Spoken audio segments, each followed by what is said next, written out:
10 savol. Teng masada olingan ammiak va kislorod aralashmasi katalizator ishtirokida reaksiya kirishdi. Reaksiya tugagandan so'ng idishda qolgan gaz aralashmasining massasini normal sharoitda grafikda berilgan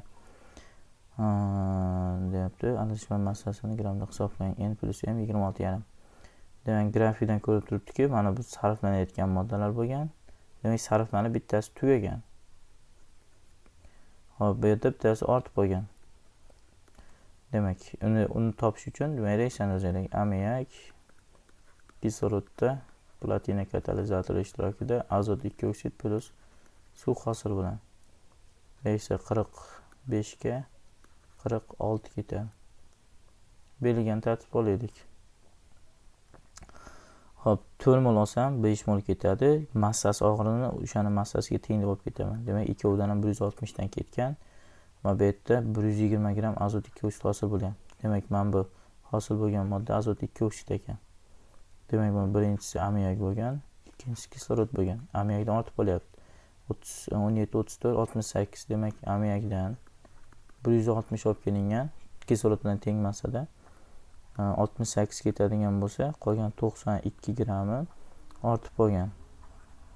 Demak, mana M plus M'imiz bu bilan buni massa yig'indisi bo'lyapti. Bizda 120 bo'lsa 212 grammga teng bo'ladi o'shanda. 212 grammga teng ekan. Endi aralashma dastlab 320 gram olib kelingan.